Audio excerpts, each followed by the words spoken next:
Bienvenue sur la chaîne. Aujourd'hui, on se retrouve pour une nouvelle session de recommandations d'animés. Alors oui, je vous l'avoue, le genre mecha n'est pas forcément mon préféré, mais certaines séries ont réussi à me surprendre et à vraiment me marquer. Entre combats de robots géants, intrigues futuristes et réflexions plus humaines qu'on ne le pense, certaines œuvres arrivent à sortir du lot. Je vais donc partager avec vous celles que j'ai vraiment appréciées, en vous montrant ce qui fait leur force et parfois leur faiblesse. C'est parti!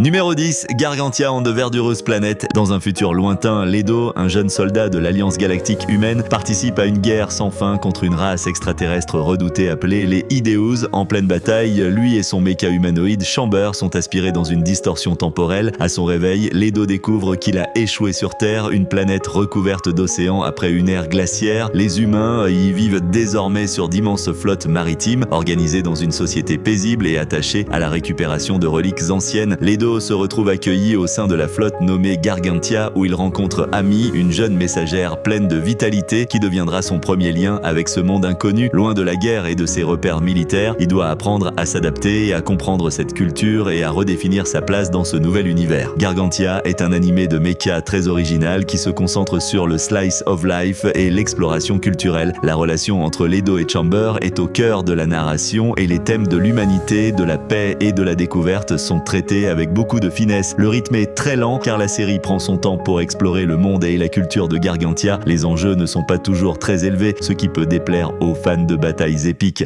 Numéro 9, Eureka 7. Eureka 7 raconte l'histoire de Renton Thurston, un adolescent de 14 ans vivant dans une petite ville tranquille. Orphelin de son père héros disparu, il rêve de s'évader en pratiquant le reefing, un sport aérien sur des courants invisibles, et de rejoindre un groupe de pilotes de mecha appelé le Gecko State mené par son idole Holland. Sa vie bascule lorsque Eureka, une mystérieuse jeune fille, arrive avec un robot géant appelé Nirvash, construit par le père de Renton. En l'aidant, Renton découvre un nouveau pouvoir du mecha et se retrouve mêlé à des combats contre l'armée. Entre aventure, amitié et défi, il doit apprendre à grandir et à trouver sa place dans ce monde incroyable. La série est saluée pour sa capacité à mêler action, aventure et développement des personnages, offrant une expérience captivante et émotive, mais elle peut parfois sembler longue et certaines intrigues secondaires moins développées peuvent perdre le spectateur. Numéro 8, Mobile Suit Gundam, The Witch from Mercury. Suletta Mercury, une jeune fille un peu timide, arrive à l'académie de technologie d'Asticacia, une école financée par la multinationale Benerit Group, mais dans ce monde dominé par les grandes entreprises et les mechas, elle se retrouve au milieu d'un conflit politique complexe alors qu'elle pilote un Gundam, un robot considéré comme tabou. The Witch from Mercury est une excellente porte d'entrée dans la franchise Gundam, avec un concept de duels et un ton plus léger. Les personnages sont attachants et la série aborde des thèmes comme le harcèlement, la politique d'entreprise et l'acceptation de manière rafraîchissante et accessible. L'animé se déroule dans une académie, ce qui peut déplaire aux fans qui préfèrent le ton militaire pur et dur des autres séries Gundam. Le rythme peut être un peu lent au début pour se concentrer sur l'établissement du monde et des personnages. Numéro 7, Vandriad, The Second Stage. Dans un futur lointain, l'humanité a colonisé la galaxie et est divisée en deux mondes, l'un peuplé d'hommes et l'autre de femmes. Les deux sexes sont en guerre, croyant l'un l'autre être des ennemis monstrueux. Trois hommes se retrouvent accidentellement à bord d'un vaisseau de pirates piloté par des femmes. Ensemble, ils doivent apprendre à cohabiter alors qu'ils combattent les forces qui cherchent à détruire leur monde. Vandriad est un animé original qui utilise le mecha pour explorer les thèmes de la guerre des sexes et de la cohabitation. L'humour est léger, les personnages sont colorés et le concept du robot qui fusionne avec le vaisseau est unique. Le scénario peut être simpliste et le fan service est très présent. L'intrigue ne cherche pas à être une grande œuvre philosophique et certaines scènes sont très clichés. Numéro 6, Full Metal Panic. Sosuke Sagara, un soldat d'élite d'une organisation secrète appelée Mithril, est envoyé dans un lycée japonais pour protéger une jeune fille, Kaname Chidori. Sosuke, élevé sur les champs de bataille, n'a aucune idée de la vie civile, ce qui donne lieu à des situations hilarantes. Mais sous cette couche de comédie se cache un thriller militaire sérieux avec des mechas et des conspirations internationales. Full Metal Panic est une série unique en son genre qui mélange à la perfection action, comédie et romance. Les personnages sont très bien développés et le ton alterne avec brio entre l'absurdité du quotidien et la tension des missions. Le mélange des genres a peut-être déroutant et certains épisodes de la première saison sont plus axés sur sur l'humour que sur l'action. Numéro 5, Darling in the Franxx. Dans un futur dystopique, l'humanité a construit une cité forteresse mobile et se défend contre des créatures monstrueuses, les Klaxosaures, à bord de robots appelés Franxx. Ces mechas sont pilotés en binôme, un garçon et une fille, car les deux sexes doivent coopérer pour les faire fonctionner. L'histoire suit un pilote raté, Hiro, qui rencontre une mystérieuse fille aux cornes. 02, Darling in the Franxx offre un concept de pilotage de mecha original et une romance au cœur de l'intrigue. Les personnages sont attachants et le début de l'animé est très fort et plein de promesses. Les scènes d'action sont bien rythmées, l'intrigue s'effondre dans le dernier acte avec un changement de ton et de direction qui a déçu une grande partie du public. L'histoire devient confuse et part dans une direction qui n'a pas fait l'unanimité. Numéro 4, 86. La République de San Magnolia se targue d'une guerre sans victimes combattant l'empire ennemi avec des drones autonomes. En réalité, une minorité discriminée, les 86, est forcée de piloter ces drones sans nom ni droit. L'histoire suit Shin, le leader d'une unité de ces soldats invisibles, et Vladilena, une major de l'armée de la République, qui découvre la vérité derrière cette guerre inhumaine. 86 est un récit militaire brutal et émouvant qui traite de la discrimination, du deuil et de la déshumanisation. Les personnages sont très bien écrits et l'alchimie entre les protagonistes est palpable. L'action est intense et très bien animée avec une bande-son exceptionnelle. L'animé peut être extrêmement sombre et dur émotionnellement. Le rythme alterne entre l'action intense et les longs moments de dialogue et de réflexion, ce qui peut ne pas plaire à tout le monde. Numéro 3, Neon Genesis Evangelion. Dans l'année 2015, la Terre est attaquée par de mystérieuses entités appelées anges. Pour les combattre, l'organisation NERV déploie des armes biologiques géantes, les EVA, pilotées par de jeunes adolescents comme Shinji Ikari. Loin des histoires de héros triomphants, cet animé se penche sur la psyché tourmentée des pilotes, les traumatismes de la guerre et la nature complexe des relations humaines. Evangelion est une masterclass de narration psychologique. C'est une œuvre qui a révolutionné le genre mecha en le déconstruisant, offrant une profondeur émotionnelle et philosophique que peu d'autres animes ont égalé. Le mystère autour de l'intrigue est fascinant. C'est un animé très complexe et sombre qui peut être difficile à suivre et à digérer. Le rythme est parfois lent et la fin originale a été si controversée qu'une série de films a été produite pour proposer une conclusion différente. Numéro 2, Code Geass. Code Geass, Anyaku no Lelouch. Dans une réalité alternative, l'Empire de Britannia a conquis le Japon, désormais appelé Zone 11. Lelouch Lampérouge, un prince exilé de Britannia, obtient un mystérieux pouvoir appelé le Geass. Avec ce don qui lui permet de donner des ordres absolus, il mène une rébellion sous le masque de Zero, s'opposant à l'Empire avec une stratégie brillante et une armée de robots, les Nightmares Frames. Code Geass est un mélange explosif de mecha, de thriller politique et de drame. L'intelligence de Lelouch est fascinante et la série est pleine de rebondissements inattendus et de dilemmes moraux complexes. C'est l'un des animés les plus captivants et riches en émotions.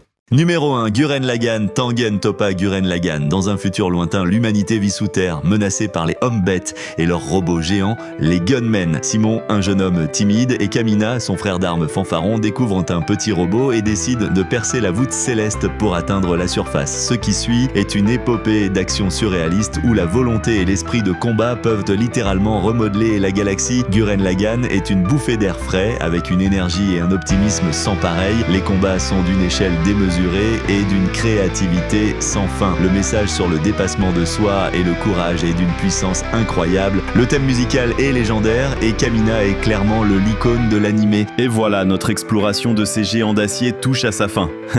Chaque animé nous offre sa propre vision de la guerre, de la technologie et de l'humanité. Et vous, quelle est votre série mecha préférée? Y en a-t-il une qui aurait dû figurer dans ce classement? Partagez vos avis dans les commentaires, on adore vous lire. Si vous avez aimé cette vidéo, abonnez-vous, likez, partagez et n'oubliez pas d'activer la cloche pour ne rien manquer des prochaines aventures. On se retrouve très vite pour un nouveau top. Out. Shine, shine, shine so